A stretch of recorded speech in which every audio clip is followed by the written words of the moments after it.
Hello friends, जय जगन्नाथ। नमस्कार। आप सभी को ओपन डिप चैनल में दिल से स्वागत है। आज हम एक अच्छा शेयर के बारे में बात करने वाले हैं। ये शेयर एक मल्टीनेशनल कंपनी का है। ये शेयर एक बहुत बड़ा इंडिया का एक लीडिंग ग्रुप का है, एक मल्टीनेशनल कंपनी भी है। वीडियो को स्टार्ट करने से पहले आप सभी को बता देता हूँ।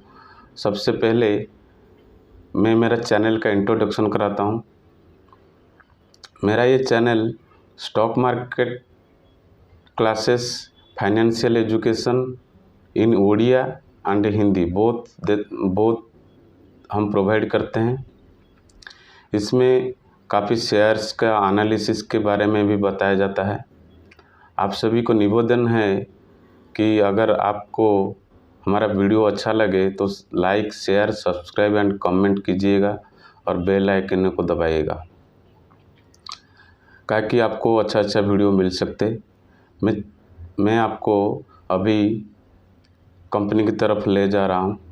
मेरे को पूरा भरोसा है कि मैं आप सभी को जो भी मैं इन्फॉर्मेशन दूंगा पूरा ईमानदारी से दूंगा, ताकि एक इन्वेस्टर को क्या पता होना चाहिए, क्या क्या नहीं पता होना चाहिए, क्या क्या पता होना चाहिए, सब मैं आपको बताऊंगा। कंपनी के कैसे फंडामेंटल स्टडी करके हम इन्वेस्ट करके प्रॉफिट कमा सकते हैं वो आज बताऊंगा। एक इन्वेस्टर का एक राइट्स होता है। जैसे कि एग्जाम्पल, एक कंपनी लिस्ट होता है। लिस्ट होने के बाद उसको फंड रेज करना पड़ता है, या कंपनी आईपीओ आने से पहले भी क्यों आईपीओ लाता है सब बताता है। Security of exchange board of India को क्यों बताता है? क्योंकि कंपनी को फंड चाहिए बिजनेस ऑपरेशंस के लिए। तो कंपनी क्या करता है, अपने फंड रेज करने से पहले अपने इन्वेस्टर को बताता है कि मैं क्या करने जा रहा हूँ, मैं क्या करने वाला हूँ, मैं क्या एक्सपेंशन करने वाला हूँ। ऐसे हर इन्वेस्टर को पता होना चाहिए कि मैं इन्वेस्ट करूँगा तो क्या क्या देख के पता करूँगा, इन्वेस्ट करूँगा। जैसे उसने बताया, इसलिए बताया कि इन्वेस्टर को पता हो कि मैं क्या करने वाला हूँ, मैं कैसे प्रॉफिट जनरेट कर सकता हूँ, और इन्वेस्टर उसको भरोसा करके इन्वेस्ट करता है। तो इन्वेस्टर अगर सही एजुकेशन नहीं मिलेगा, ऐसे ही प्राइस आज 500 रुपया था और आज 250 हो गया तो मैं खरीद लूँ, ऐसा नहीं है। कंपनी का fundamental analysis, future growth, company का कंपाउंड एनुअल ग्रोथ रेट, ये सब देख के हमको शेयर को खरीदना चाहिए। अच्छा, हम अभी टॉपिक के ऊपर आते हैं, टाटा टेक्नोलॉजी के बारे में। टाटा टेक्नोलॉजी का पेरेंट यूनिट से टाटा मोटर्स। टाटा टेक्नोलॉजी एक सब्सिडियरी कंपनी है। किसका? टाटा मोटर्स का। सब्सिडियरी कंपनी और होल ओन्ड सब्सिडियरी कंपनी कौन है? अगर टाटा टेक्नोलॉजी उसका खुद का मालिक बन जाए शेयर्स खरीद के, तो फुल्ली ओन्ड सब्सिडियरी कंपनी बन जाएगा। लेकिन अभी टाटा मोटर्स की अंडर में है। टाटा मोटर्स उसका पेरेंट्स कंपनी है। टाटा मोटर्स का शेयर तो आपने देखा होगा, 60 रुपीज़ से अभी रैली कर लिया। कितना आप शेयर देख लीजिएगा, आप देख लीजिएगा। Tata Motors 60 rupees, Covid time में 60 रुपीज़ से लेके आज तक कैसे रैली किया, कितना प्रॉफिट कमा के दिया। टाटा एक लीडिंग कंपनी है। ऐसे सेम उसका जो टाटा टेक्नोलॉजी उसका सब्सिडियरी कंपनी है, ये टेक्नोलॉजी प्रोवाइड करता है। किस किस वर्टिकल में टेक्नोलॉजी प्रोवाइड करता है, कौन सी प्रोडक्ट मैन्युफैक्चर करता है, किस किस सेक्टर में मैन्युफैक्चर करता है, कहाँ कहाँ कंपनी का प्रेजेंस है, कंपनी का फाइनेंशियल रिजल्ट क्या है, कंपनी का मैनेजमेंट, टॉप मैनेजमेंट क्या है, ये सब मैं आप सबको बताने वाला हूँ। कंपनी का सीईओ है वारेन हरीश साहब। अभी रिसेंटली कंपनी ने 5 मार्च को एस सुकन्या मैम, जो कि चीफ ऑपरेशन ऑफिसर के रूप में अपॉइंटमेंट हुआ है। अभी रिसेंटली कंपनी ने तेलंगाना में अभी रिसेंटली 1-2 दिन पहले कंपनी ने Telangana CM chief minister Revanth Reddy साहब के साथ कंपनी का डेलीगेशन मिलके एक मेमोरेंडम ऑफ एग्रीमेंट साइन किया है। इसमें 2324 करोड़ का एग्रीमेंट हुआ है, जिसमें 65 ITI कॉलेज जो गवर्नमेंट का है, तेलंगाना गवर्नमेंट का है, उसमें टाटा टेक्नोलॉजी इन्वेस्ट करेगा, जिसके वजह से 9000 स्टूडेंट एकेडमिक ईयर 24-25 में पढ़ सकेंगे। और उसमें क्या होगा, इन टाटा टेक्नोलॉजी का जो फ्यूचर प्लान है इंडस्ट्री 4.0, उसको जो इनिशिएटिव को अचीव करने के लिए टाटा टेक्नोलॉजी अभी ये एग्रीमेंट साइन किया है। इसमें बहुत अच्छा ग्रोथ हो सकता है। अभी आते हैं टाटा टेक्नोलॉजी का और एक रिसेंट डेवलपमेंट है। जो टाटा टेक्नोलॉजी का रिसेंटली दिसंबर का जो रिजल्ट आया था, अभी तो मार्च का रिजल्ट नहीं आया। जेम फाइनेंशियल ने इस शेयर का प्राइस का टारगेट दिया है 1360 रुपया की। ठीक है, क्यों टारगेट दिया? क्योंकि कंपनी का जो नेट प्रॉफिट है 170 crore year to year basis में दिसंबर क्वार्टर में 170 करोड़ हुआ नेट प्रॉफिट। और उसका पिछले साल कितना था? जो पिछले दिसंबर में 148 करोड़ था, यानी 15% growth in year to year. And revenue 1289 crore, पिछले दिसंबर में कितना था? 1124 करोड़। अभी क्वार्टर टू क्वार्टर देखा जाए तो 170 करोड़ था दिसंबर क्वार्टर में, जो अभी मैं बताया, और लास्ट क्वार्टर जो था क्वार्टर 2 में वो था 160 करोड़, यानी 6.1% की ग्रोथ है। अभी रेवेन्यू कितना क्वार्टर टू क्वार्टर में हुआ है? रेवेन्यू ऑल्सो 15% ग्रोथ हुआ है। ठीक है, रेवेन्यू ऑल्सो 15% ग्रोथ हुआ है to 1289 crore quarter to quarter basis में। चलो, अभी कंपनी का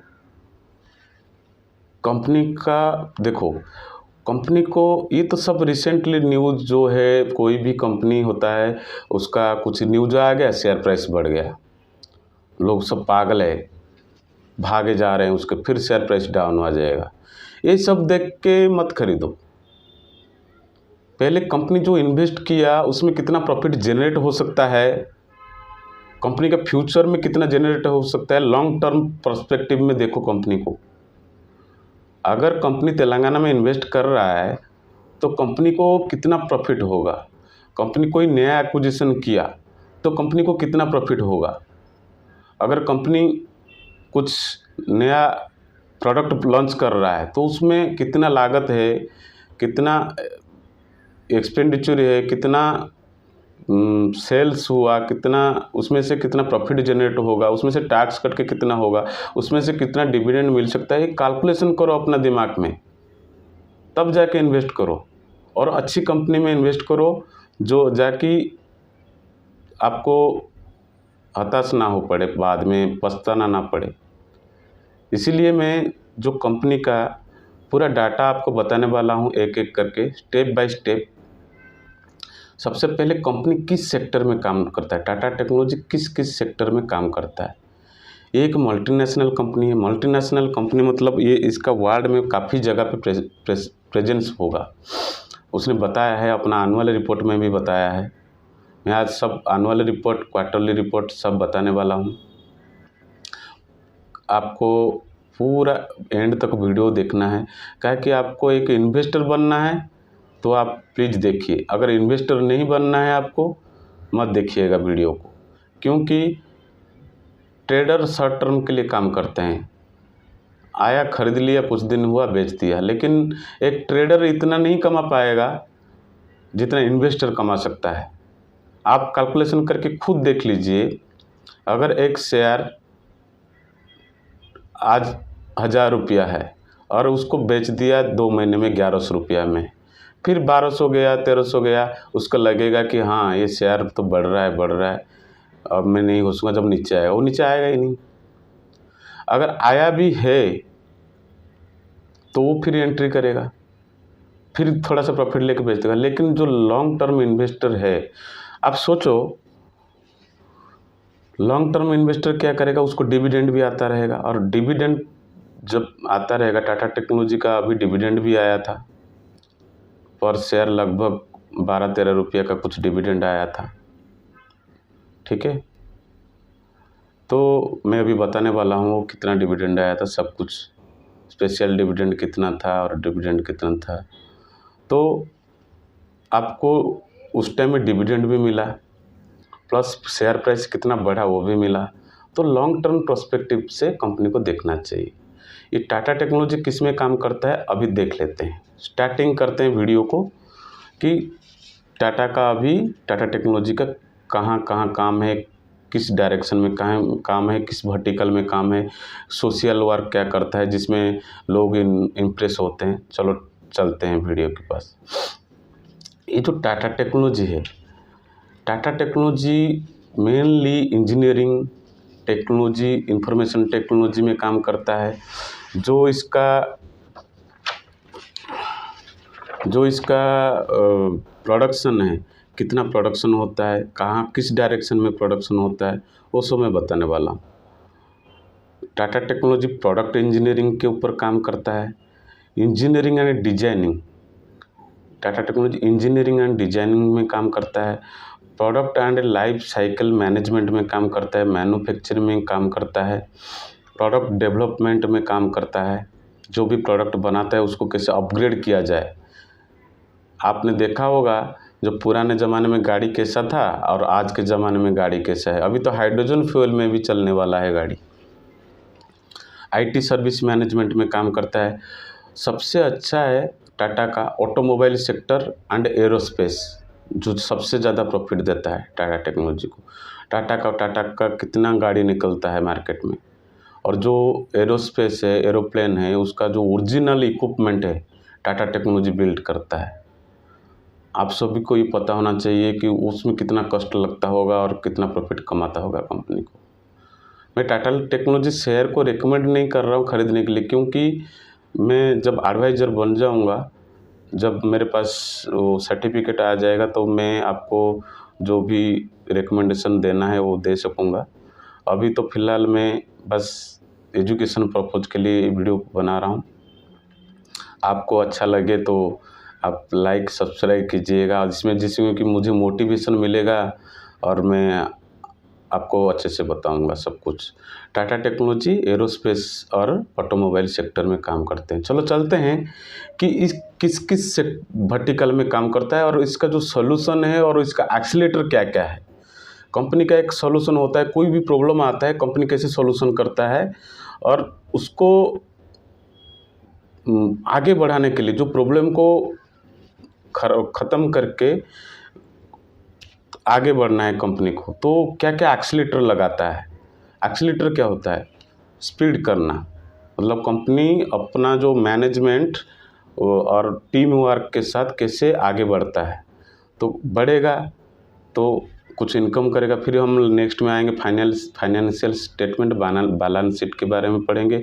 नेट प्रॉफिट क्या हुआ था, कैसे हुआ था, किसके कितने ईबीडीटी रहा, वो सब अभी पढ़ाने वाले हैं। चलो चलते हैं अभी कंपनी के जो वर्टिकल के बारे में पढ़ाते हैं। अभी जो बताने वाला हूँ वो सब कंपनी का एकदम ट्रू मॉडल है। इसमें क्या है, कंपनी अपना जो प्रॉब्लम फेस करता है कैसे सॉल्यूशन निकालता है और उस सॉल्यूशन को कैसे स्पीड करके सॉल्व करता है, ये सब आएगा अभी। टाटा टेक्नोलॉजी जनरली 3 सेक्टर में काम करता है। एक हो गया ऑटोमोटिव, एक हो गया इंडस्ट्रियल हेवी मशीनरी, एक हो गया एरोस्पेस सेक्टर। सबसे पहले आता है software defined vehicle solution. Software defined vehicle solution offers integrated next generation technology with full vehicle system, elevated the customer experience। इसमें जो भी व्हीकल आता है वो नेक्स्ट जनरेशन टेक्नोलॉजी में बना हुआ होता है और कस्टमर को बहुत सेटिस्फाई करता है। नेक्स्ट आता है end to end electric vehicle engineering. End to end electric vehicle engineering में क्या करता है, जो भी गाड़ी बनाता है, इलेक्ट्रिक व्हीकल बनाता है, उसमें कस्टमर को डिजिटली एक्सपीरियंस देता है। कस्टमर का डिजिटली एक्सपीरियंस की वजह से कस्टमर सेटिस्फाई होता है और प्रोडक्ट खरीदता है और कंपनी को उसमें बहुत ज़्यादा बेनिफिट होता है। एक फ्रेमवर्क है ट्रेड फ्रेमवर्क। ट्रेड फ्रेमवर्क का मतलब होता है ट्रंकी रिसर्च इंजीनियरिंग एंड डेवलपमेंट। ये क्या करता है, ये फ्रेमवर्क के वजह से जो भी प्रॉब्लम होता है, सबसे पहले कॉन्सेप्ट आता है, कॉन्सेप्ट को रियलिटी में कन्वर्ट करता है ये framework. Helping full vehicle development solution from concept to reality and it helps company in launching competitive vehicle faster. मतलब जब भी एक कंपनी का एक कॉन्सेप्ट लेकर आते हैं कि ऐसे बनाएंगे, कि ऐसे डिजाइन देंगे, तो इसी फ्रेमवर्क के वजह से टाइम और कॉस्ट जो है रिड्यूस होता है और कंपनी क्या है, मार्केट में जल्दी प्रोडक्ट को लॉन्च कर देता है। फिर नेक्स्ट आता है product benchmarking solution. Product benchmarking solution में lower the product cost across the product development life cycle and enhance the competitive of the product in market place. Market place में competitiveness लाने के लिए ये product benchmarking system Tata technology use करता है। इसमें क्या है, जो भी प्रोडक्ट बनाता है उसमें प्रोडक्ट कॉस्ट जो है वो लोएस्ट कर देता है। पूरा स्टार्टिंग से लेके एंड तक जो प्रोडक्ट डेवलपमेंट लाइफ साइकिल है उसमें हर जगह थोड़ा थोड़ा थोड़ा करके प्रोडक्ट कॉस्ट को ये कम करता है, जिसके वजह से मार्केट प्लेस में इसका प्रोडक्ट दूसरे के कंपैरिजन में कम रेंज में मिल जाता है, जिसकी वजह से कस्टमर जो है टाटा का प्रोडक्ट को खरीदते हैं। नेक्स्ट आता है embedded engineering solution. Embedded engineering solution में क्या होता है, cover the product software development and application development like MBD model based designing, SIL software in loop, MIL model in loop, HIL hardware design in loop, autosar automotive open system architecture. ये एक development partnership है जिसमें बहुत सारा company मिला हुआ है और अपने जो टेक्नोलॉजी शेयर करते हैं। और नेक्स्ट हो गया SDV सॉफ्टवेयर डिफाइंड व्हीकल और एक bespoke सिस्टम है। bespoke सिस्टम का मतलब ये होता है बहुत सारा कंप्यूटर एंड लैपटॉप एक जगह पे इकट्ठा होता है और ये क्या करता है, electric device and customize the client demand, जो क्लाइंट डिमांड है उसको पूरा करता है। नेक्स्ट हम आएंगे इसमें HIL testing and validation solution. HIL testing validation solution क्या होता है, HIL का मतलब हार्डवेयर इन लूप। जो भी हार्डवेयर होता है, जो भी प्रोडक्ट बनाता है उसका जो हार्डवेयर होता है, हार्डवेयर का टेस्टिंग करने के लिए कंपनी दूसरी जगह पे भेजना पड़ता है। अभी दूसरी जगह पे भेजेगा तो उसमें क्या होगा, टाइम जाएगा, दूसरा क्या जाएगा, उसमें कॉस्ट भी लगेगा। कॉस्ट जो है उसको कॉस्ट के लिए कंपनी को पे करना पड़ेगा। उस टाइम को और जो कॉस्ट को रिड्यूस करने के लिए hardware in loop testing solution company use करता है, जो उसी के पास है, जिसके वजह से कंपनी को टाइम कॉस्ट रिड्यूस होता है और उसके जगह पे कंपनी को प्रोडक्ट कॉस्ट भी कम होता है और प्रॉफिट होता है। नेक्स्ट आते हैं model based system engineering solution. Model based engineering solution में क्या होता है, ये क्या करता है, जो भी physical product and digital product, physical product और डिजिटल प्रोडक्ट बीच में गैप क्या होता है। फिजिकल प्रोडक्ट तो बनेगा, डिजिटल में क्या होगा, फिजिकल प्रोडक्ट का डिजिटल मॉडल बनेगा, जिसके वजह से क्या है, जो डिजिटली हम एक फिजिकल प्रोडक्ट को देखेंगे, इसके अंदर क्या नॉट बोल्ट है, क्या इंजीनियरिंग सिस्टम है, हम डिजिटल प्रोडक्ट में अच्छे से देख पाएंगे, जिसके वजह से क्या होगा, हमको मतलब हम बिना पार्ट्स बनाए, बिना फिजिकल पार्ट्स बनाए हम फिजिकल प्रोडक्ट को कंप्यूटर में देख के और उसका सॉल्यूशन निकाल सकते हैं। टाटा टेक्नोलॉजी यही मॉडल यूज करता है, जिसके वजह से उसका टाइम एंड कॉस्ट रिड्यूस होता है। क्योंकि कंपनी जो है हर प्रोडक्ट को एक गाड़ी है, उसका कितने पार्ट्स हैं, एक ही जगह पे सब कुछ नहीं बना सकता। तो इसलिए कंपनी छोटे छोटे कंपनी जो सब कंपनी को भी प्रोडक्ट बनाने के लिए देता है। लेकिन अगर उसी चीज़ को उसने कंप्यूटर में सॉफ्टवेयर में बना के उसको डायरेक्ट प्रोडक्शन किया, तो उसमें क्या होगा, टाइम रिड्यूस होगा, कॉस्ट भी रिड्यूस होगा। तो ये एक अच्छा सॉल्यूशन है कंपनी का। नेक्स्ट आते हैं digital transformation solution. Digital transformation solution में क्या करता है, डिजिटल प्रोडक्ट डेवलपमेंट करता है, डिजिटल मैन्युफैक्चरिंग करता है, डिजिटल कस्टमर एक्सपीरियंस करता है। डिजिटल प्रोडक्ट डेवलपमेंट क्या है, जो भी प्रोडक्ट है डिजिटली बनाता है, उसको डिजिटली डेवलप करता है, फिर डिजिटली मैन्युफैक्चर करता है। मतलब कंपनी का प्रोडक्ट बनने से पहले उसको डिजिटली बना देगा, फिर उसको डिजिटली बनाने के बाद फिर कंपनी प्रोडक्ट बनाएगा ओरिजिनल बना के उस प्रोडक्ट को मार्केट में छोड़ेगा वर्चुअल एक्सपीरियंस के लिए। किसको, कंपनी को। हम अभी मान लो अभी हम सर्च मारेंगे महिंद्रा थर या जो भी, मतलब कोई भी गाड़ी, टाटा का कुछ, टाटा मोटर्स का कुछ, टाटा का नियो कार खरीदेंगे, तो हम पहले सर्च मारेंगे तो गूगल में, तो गाड़ी का वर्चुअल 360 डिग्री एक्सपीरियंस आता है। तो टाटा कंपनी ऐसे सब जो भी प्रोडक्ट बनाता है सब डिजिटली यूज करता है, जिसके वजह से उसका टाइम कॉस्ट रिड्यूस होता है। क्योंकि एक प्रोडक्ट को दिखाने के लिए लोगों को शोरूम आना पड़ेगा, बहुत टाइम लगेगा, तो डिजिटली लोगों को वो दिखा सकता है। नेक्स्ट हम आते हैं digitally manufacturing solution. Digitally manufacturing solution में कंपनी ने अडॉप्ट किया है इंडस्ट्री 4.0 को।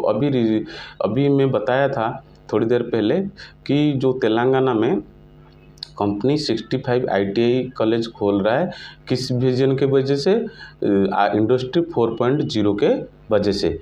जो सीओ ने उनका बोला है, सीओ हैरिस साहब ने बोला है कि इंडस्ट्री 4.0 का जो मॉडल है, इसकी वजह से हम ये कर रहे हैं।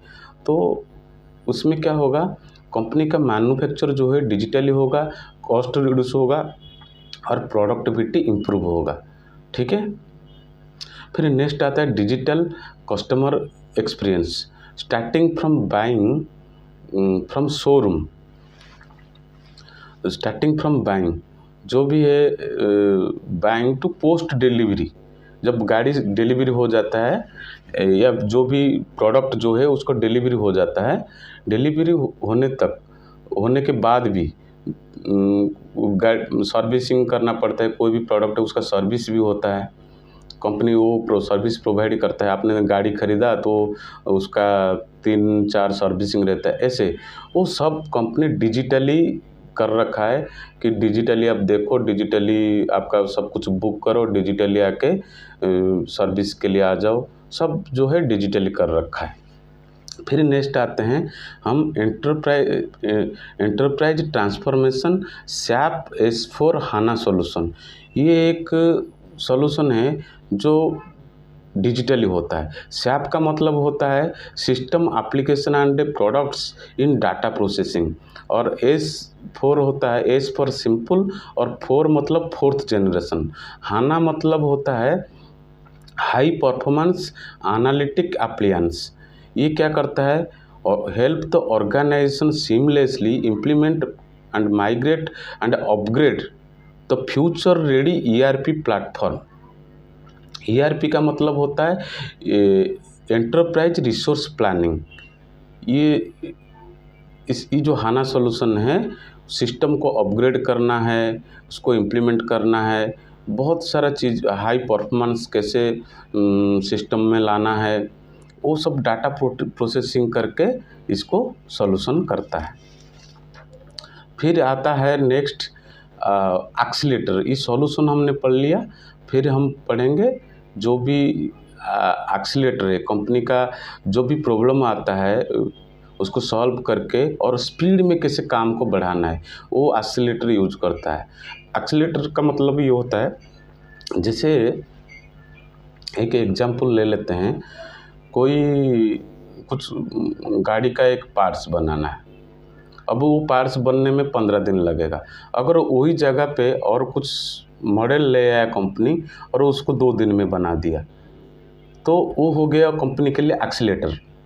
तो एक्सीलेटर हम पढ़ते हैं, कंपनी का एक्सीलेटर क्या क्या है। EVMP, electric vehicle modular platform, एक एक्सीलेटर है जो क्या करता है, it enables manufacturing company to launch better product faster by reducing time by 6 to 12 month with reduce time and cost. ये इलेक्ट्रिक व्हीकल मॉड्यूलर प्लेटफॉर्म क्या करता है, जो कंपनी का प्रोडक्ट को 6 से 12 महीना कम कर देता है टाइम बनाने के लिए, तो जिसके वजह से टाइम भी बच गया, कॉस्ट भी बच गया, और कंपनी क्या है दूसरे प्रोडक्ट जो कंपनी का प्रोडक्ट के टाइम से पहले प्रोडक्ट को निकाल देता है मार्केट में, और जिसके वजह से कंपनी का बहुत ज़्यादा प्रॉफिट होता है दूसरे से। नेक्स्ट आते हैं 5R मॉडल। 5R मॉडल में क्या होता है, 5R मतलब होता है it enables manufacturing company optimize the product weight and engineering product. 5R, पहला R क्या बोलता है, right performance, right price, right material, right place and right amount. ये जो 5R मॉडल को कंपनी यूज करके इलेक्ट्रिक व्हीकल, जनरली इसको electric vehicle solution में अप्लाई करता है, और इसमें अच्छा फ़ायदा होता है। परफॉर्मेंस चेक होता है, प्राइस चेक होता है, मटेरियल चेक होता है, प्लेस चेक होता है, और अमाउंट भी चेक होता है। नेक्स्ट आता है पल्स मॉडल। पल्स मॉडल क्या होता है, पल्स मॉडल एक डाटा प्रोग्राम मैनेजमेंट टूल है। इसमें 12+ मॉड्यूल है, end to end engineering, research, development, process tracking, enable original equipment manufacture to enhance data visibility across product development life cycle, ensure time effective product manufacture। ये क्या करता है, ये pulse model क्या करता है, जो भी इंजीनियरिंग, रिसर्च, डेवलपमेंट प्रोसेस को प्रोडक्ट के ऊपर अप्लाई करता है, और इसमें क्या है, ओरिजिनल प्रोडक्ट इक्विपमेंट को ट्रैक करने में मदद करता है, और सही से बना के उसको टाइमली उसको लॉन्च कर देता है। इसलिए इसका टाइम और कॉस्ट बच जाता है, और अच्छा से प्रोडक्ट बन जाता है। नेक्स्ट आते हैं फैक्ट्री मैजिक्स के ऊपर। फैक्ट्री मैजिक्स एक एक्सीलेटर है जिसमें manufacturing education system tool help in operational efficiency and productivity and help in digital manufacturing solution. ये क्या करता है, जो ऑपरेशनल एफिशिएंसी को बढ़ाता है और डिजिटल मैन्युफैक्चरिंग सॉल्यूशन में हेल्प करता है। नेक्स्ट आते हैं AMP IoT। AMP IoT का मतलब होता है asset manufacturing and predictive. IoT का मतलब है इंटरनेट ऑफ थिंग्स। ये क्या करता है, एसेट ट्रैकिंग, एनहांस OE का मतलब होता है overall equipment effectiveness. If OE is 100%, the product is perfect. और क्या करता है, predictive analytic, plant benchmarking, monitoring digital work instruction, remote monitoring, shop floor to top floor coordination. मतलब जो भी प्रोडक्ट बनाता है स्टार्टिंग से लेके एंड तक, shop floor to top floor मतलब होता है जब शुरू से लेके एंड तक ये मॉडल हेल्प करता है, AMP IoT। फिर एक होता है चिप मॉडल, ये भी एक एक्सीलेटर है। वो क्या करता है, centralised hybrid integration platform, it help connect and maps application data and device in the cloud. ये क्या करता है, जो भी डाटा है उसको कनेक्ट करता है, उसको मैप करता है प्लॉट करके, एंड इसको सेंट्रलाइज करके एक इंटीग्रेशन प्लेटफॉर्म बनाता है। इसमें भी कंपनी का टाइम एंड कॉस्ट रिड्यूस होता है। और हो गया पावर ऑफ 8। पावर ऑफ 8 है एक एक्सीलेटर जो कंपनी फॉलो करता है, इसमें क्या करता है, help in customer and dealer journey, leads to showroom visit to sales and post sale service. जो भी प्राइम डीलर आते हैं या कोई कस्टमर आता है, फ्रॉम शोरूम से लेकर पोस्ट डिलीवरी के बाद भी पूरा सर्विस प्रोवाइड करता है ये कंपनी इस मॉडल के वजह से। नेक्स्ट आते हैं ट्रेस से भी एक एक्सीलेटर है जो टाटा टेक्नोलॉजी इसको बोलते हैं ट्रेस का फुल फॉर्म है Tata technology rapid connected environment.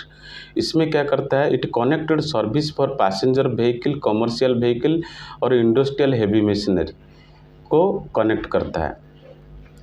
Trace model जो है passenger vehicles, heavy vehicles and heavy machinery जो बनाता है, बनाने के बाद जो प्रोडक्ट लॉन्च हो गया, लोगों ने खरीद लिया, इनका जो भी सॉल्यूशन है, प्रॉब्लम आया कुछ भी आया, इस मॉडल के द्वारा सॉल्यूशन करता है। नेक्स्ट आगे विजीमैटिक में machine learning solution empowering data scientist and vertical business में मदद करता है। विजीमैटिक क्या करता है, machine learning solution empowering data scientist and vertical business में हेल्प करता है कंपनी को। नेक्स्ट और एक सॉल्यूशन है, हमने ये पढ़ लिया अभी ऑटोमेटिव सेक्टर। अभी इंडस्ट्रियल हेवी मशीनरी में end to end engineering, electrification solution, aerospace design and cabin interior design में मदद करता है। नेक्स्ट आते हैं aerospace MRO solution. Aerospace MRO solution में जो एरोप्लेन का प्रोडक्ट होता है, जो एरोप्लेन का प्रोडक्ट मशीनरी होता है एरोप्लेन का, उसको रिपेयर करना और ओरिजिनल इक्विपमेंट मैन्युफैक्चर करके एरोप्लेन जो कंपनी एयरक्राफ्ट कंपनी को प्रोवाइड करना टाटा टेक्नोलॉजी का काम होता है। तो ये हो गया कंपनी का सॉल्यूशंस एंड एक्सीलरेटर। इसमें कंपनी अपना सब कुछ मतलब जो मॉडल है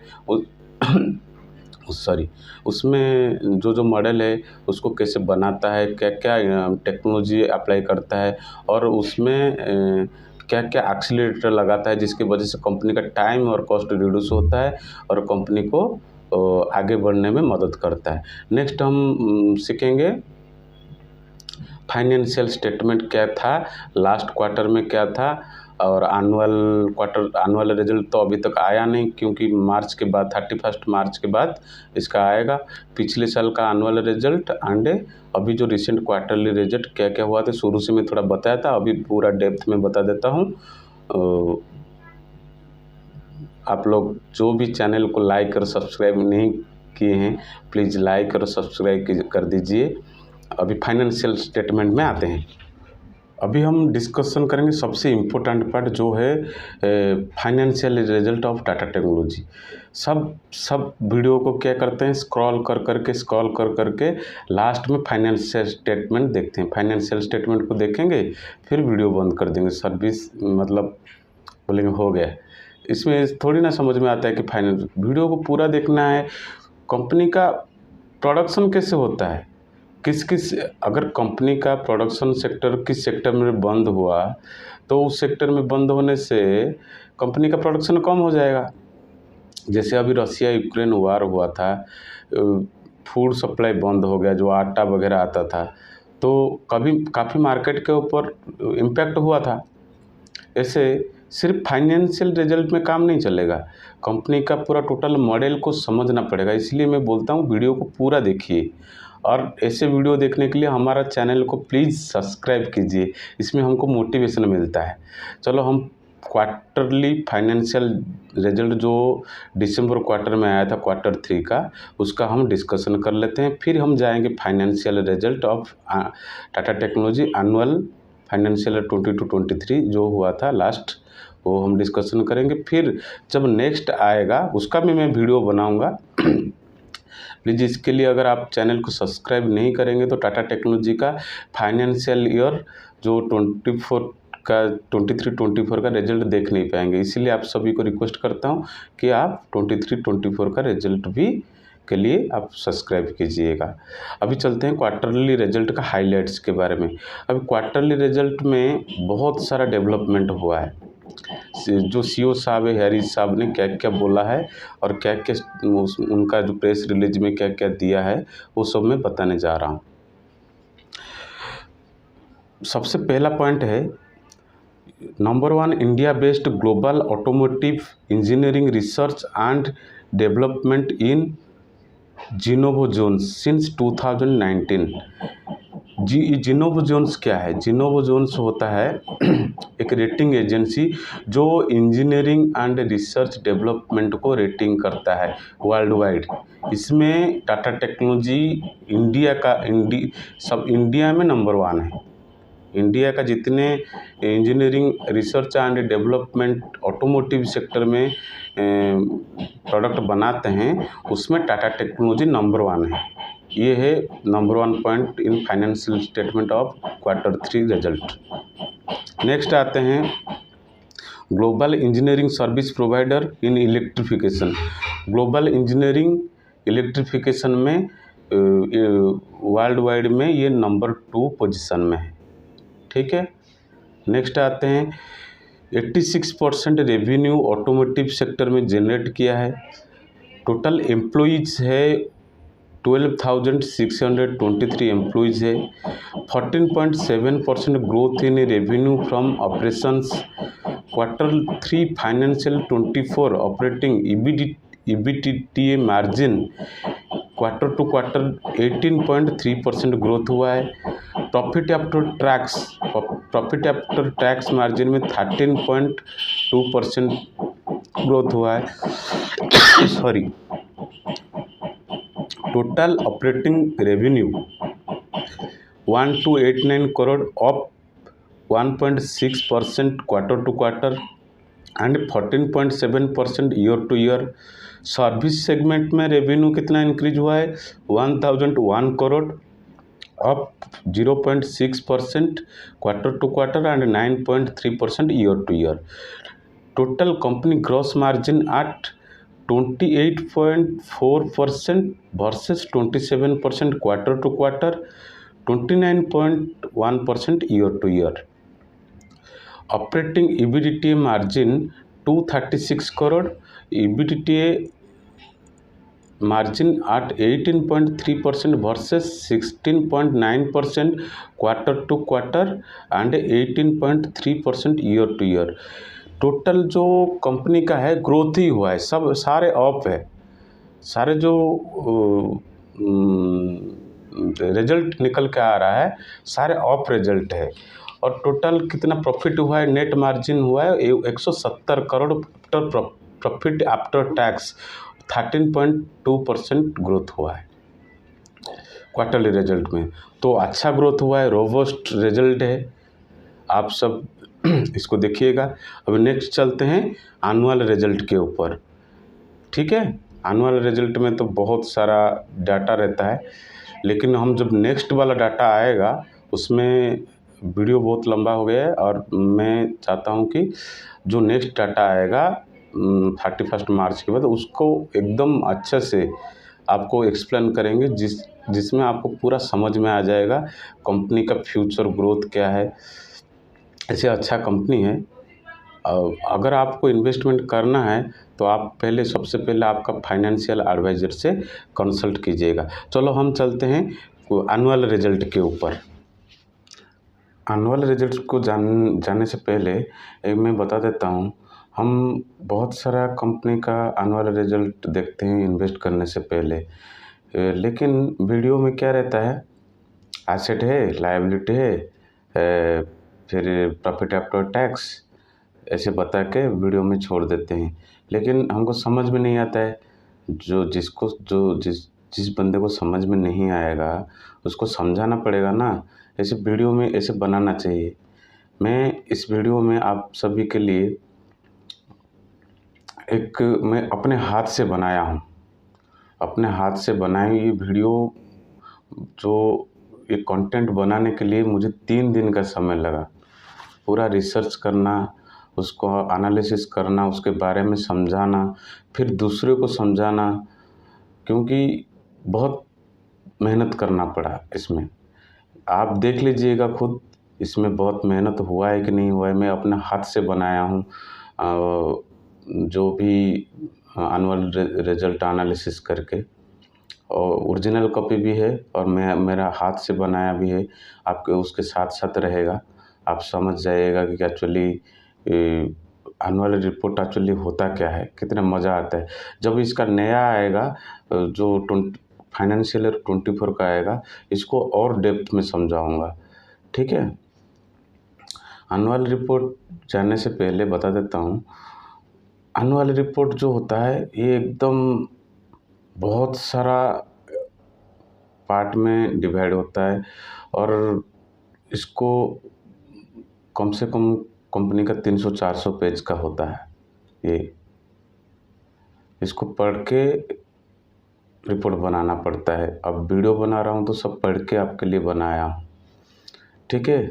इसलिए अगर आपको अच्छा लगे, आप प्लीज़ लाइक और सब्सक्राइब कीजिएगा और शेयर भी कीजिएगा।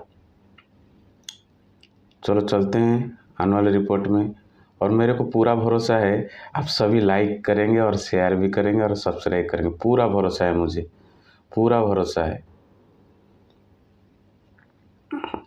चलो, टाटा टेक्नोलॉजी का एनुअल रिपोर्ट क्या हुआ। एनुअल रिपोर्ट में सबसे पहले आते हैं एसेट्स में, ठीक है। एसेट्स, पहले एसेट्स क्या क्या है, कैसे है। पहले आता है टोटल नॉन करंट एसेट।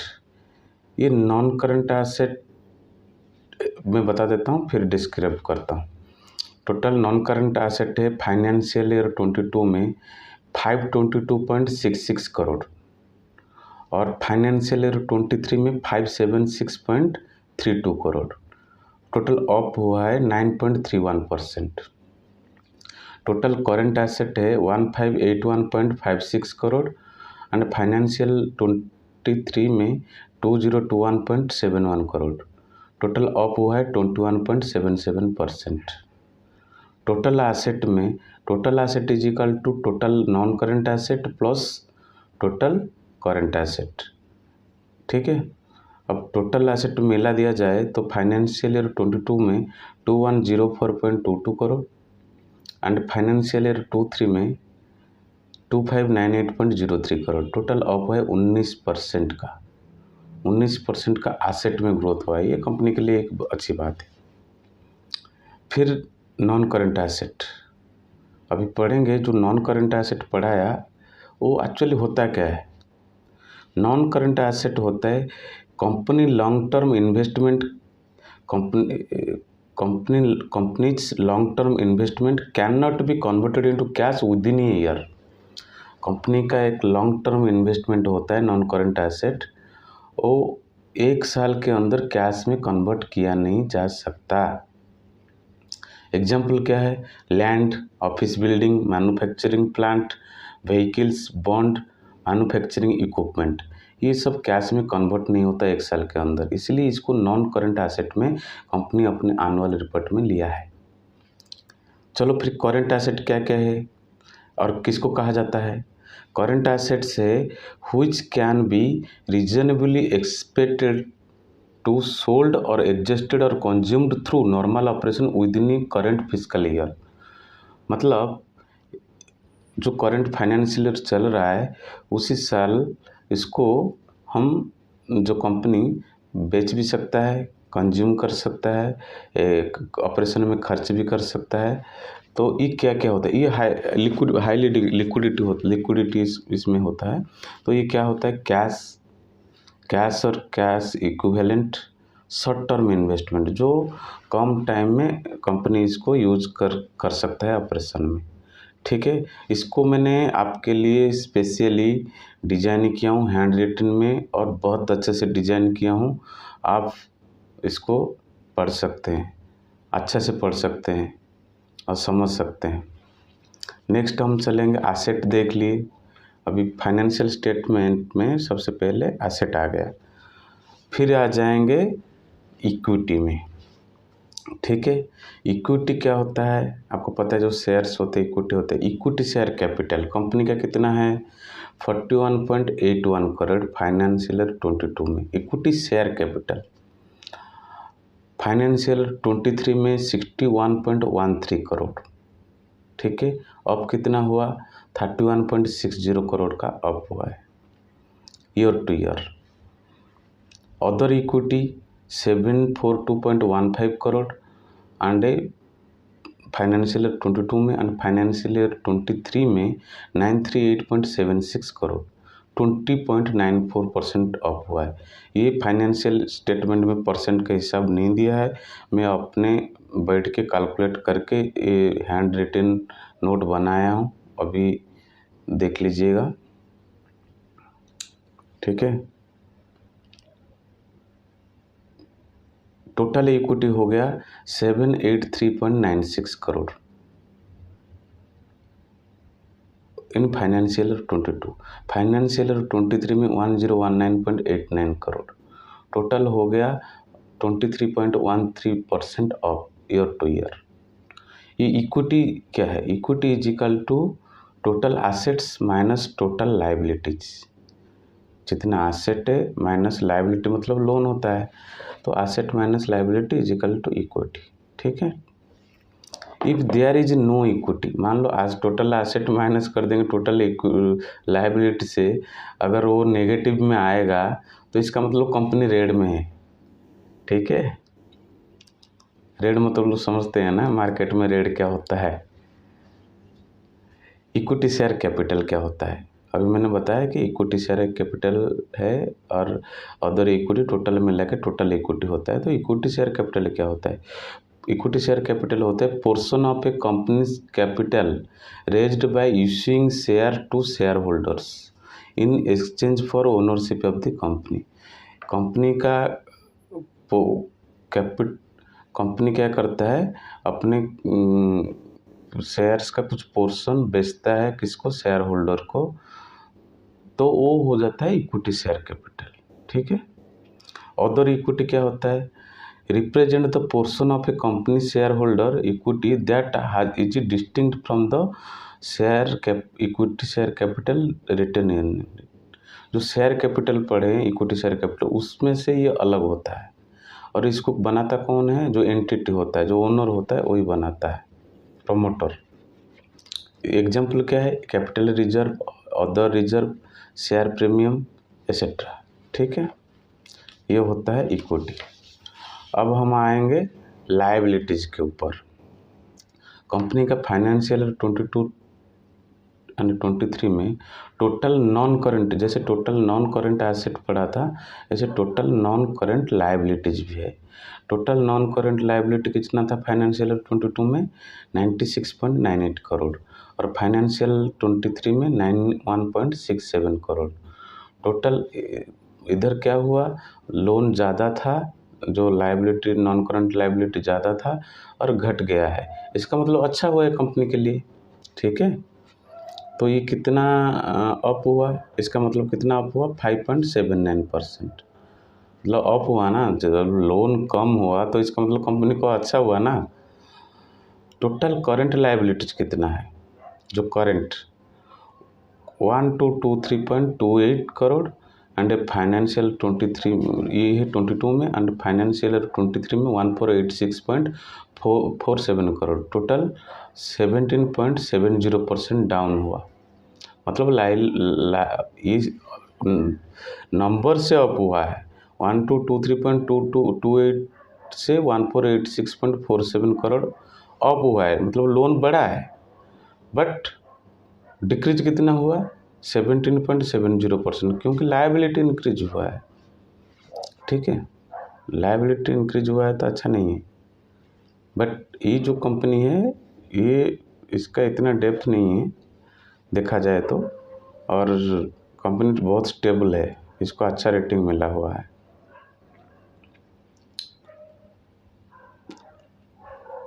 फिर टोटल लायबिलिटीज कितना है? 1320.26 करोड़ एंड फाइनेंशियल 23 में 1578.14 करोड़। इधर भी लायबिलिटी इंक्रीज हुआ है टोटल लायबिलिटीज, तो वो हो गया 16.34%, ठीक है। मैंने अभी बता देता हूँ total equity and total liability कितना हुआ दोनों मिला के 2104.22 crore and total in financial year 22 and financial year 23 में 2598.03 करोड़। अच्छा, नॉन करंट लायबिलिटी भी बताया था, तो उसके बारे में बता देता हूँ। Financial obligation of a company that are not expected to be settle within 1 year. कुछ फाइनेंशियल ऑब्लिगेशन है, जो लोन हो सकता है, जो भी मतलब हुआ है, जो भी मतलब ट्रांजैक्शंस हुए हैं, ये करंट जो 1 साल के अंदर सेटल नहीं हो पा रहा है कंपनी के द्वारा, इसीलिए इसको नॉन करंट लायबिलिटीज में कंपनी इसको इंक्लूड किया है। एग्जाम्पल क्या है? Long term leases, bond payable, deferred tax liabilities etcetera. Current liabilities क्या है? करंट लायबिलिटी होता है short term liabilities. Current liabilities are debts, मतलब loan, must pay within a normal operating cycle usually less than 12 month. मतलब current liability को 12 महीने के अंदर, मतलब 1 साल के अंदर कंपनी को पे करना पड़ता है। एग्जाम्पल क्या है? Accounts payable, payroll due, payroll taxes, income taxes, account interest, utility, rental fee, ये सब 1 साल के अंदर कंपनी को पे करना पड़ता है, इसलिए इसको बोलते हैं करंट लायबिलिटीज। ठीक है, नेक्स्ट आएंगे टाटा टेक्नोलॉजी का। क्या ये है जो प्रॉफिट कैसे हुआ वो देखेंगे। Revenue from operation financial year 22 में 1730.76 करोड़ एंड फाइनेंशियल ईयर 23 में 2112.28 करोड़। अदर इनकम है 37.57 crore in 22 and 38.23 crore in financial year 23। Total income मिल गया, revenue from operation plus other income को मिला के टोटल इनकम हो गया 1768.33 crore in financial year 22 and 2150.51 crore हो गया in financial year 23। Total up हुआ है 17.77%। टोटल एक्सपेंसेस हो गया 1485.54 crore in financial year 22, 18.36 crore हो गया in financial year 23। Total up हुआ है 18.30%। प्रॉफिट बिफोर टैक्स है 282.79 crore and in financial year 22 and 332.15 crore in financial year 23। ये अप हुआ है 14.86%। Tax expense, profit before tax, उसके बाद टैक्स एक्सपेंस कितना गया? 22 में 64.27 करोड़ एंड 23 में गया 88.12 crore. Profit before taxes minus ये टैक्स एक्सपेंस, उसके बाद आ जाता है उस profit equal to profit after tax. Profit after tax for the year financial year 22 हो गया 218.52 करोड़ एंड फाइनेंशियल ईयर 23 में टोटल नेट प्रॉफिट हो गया 244.03 करोड़। 244 करोड़ का प्रॉफिट हुआ है कंपनी को, अप 10.45% अप है। अच्छा, अर्निंग पर शेयर कितना हुआ है?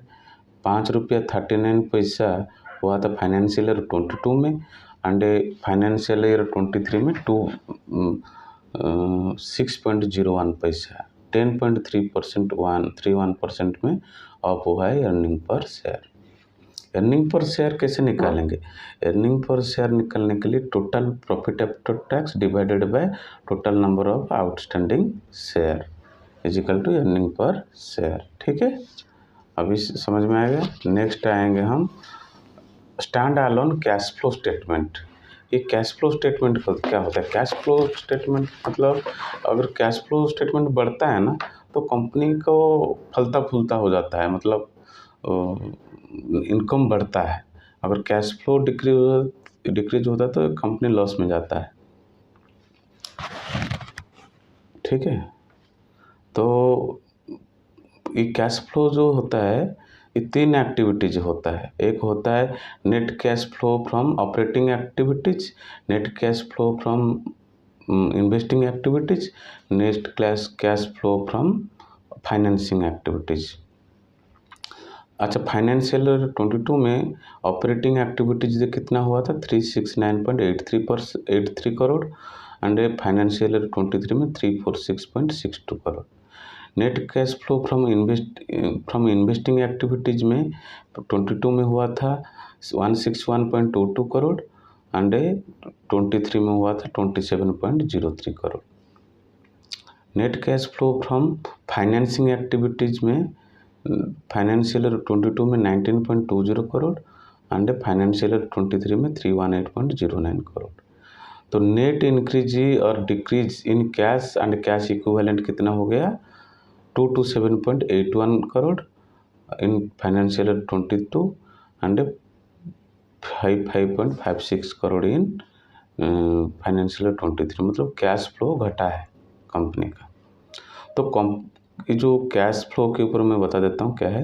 Company with a healthy amount of cash and cash equivalent, जो net increase in decrease in cash equivalent अगर वो हेल्दी है तो can reflect positively in their ability to meet their short term डेब्ट obligation. अगर शॉर्ट टर्म में company को कोई लोन आ जाता है, कुछ आ जाता है, आपत्ति आ जाता है, मतलब पैसा का ज़रूरत पड़ जाता है, तो अगर healthy amount of cash flow है तो कंपनी उसको इजीली मैनेज कर पाएगा। ये फार्मूला क्या है कैश फ्लो निकालने का। नेट इंक्रीज और decrease in cash flow, cash and cash equivalent is equal to net cash flow from operating activities. Operating activities minus net change इन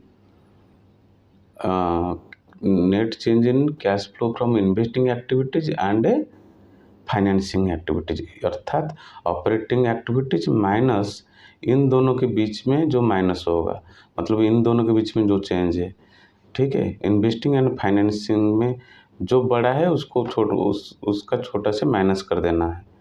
अगर इन्वेस्टिंग एक्टिविटीज बड़ा है, फाइनेंशियल एक्टिविटीज छोटा है, तो वो इन्वेस्टिंग से फाइनेंस माइनस होगा। अगर फाइनेंसिंग एक्टिविटी का अमाउंट बड़ा है और इन्वेस्टिंग एक्टिविटीज का अमाउंट छोटा है तो उसमें से माइनस होगा। ये दोनों माइनस हो गए होने के बाद ये नेट चेंज इन बोथ निकल गया और वो उस अमाउंट को net change in net cash flow from operating activity से माइनस करने के बाद नेट इंक्रीज और decrease in cash and cash equivalent निकल जाएगा। ठीक है, धन्यवाद आप सभी को वीडियो देखने के लिए। बहुत मेहनत लगा इस वीडियो बनाने के लिए। अगर आपको मेरा वीडियो कंटेंट जो भी अच्छा लगा तो आप लोग प्लीज़ शेयर कीजिएगा, सब्सक्राइब कीजिए। मेरे को पूरा भरोसा है आप सभी इस चैनल को सब्सक्राइब करेंगे और हम मिलके सीखेंगे। Together we grow, together we learn, together we grow. हम मिल के सीखेंगे और मैं प्रॉमिस करता हूँ आप सभी को अच्छा से सिखाऊंगा और जो भी अच्छा गाइड होगा, मेरे से जितना होगा मैं आप सभी को अच्छा गाइड करूँगा। जय जगन्नाथ, जय हिंद। आप सभी को धन्यवाद, नमस्कार।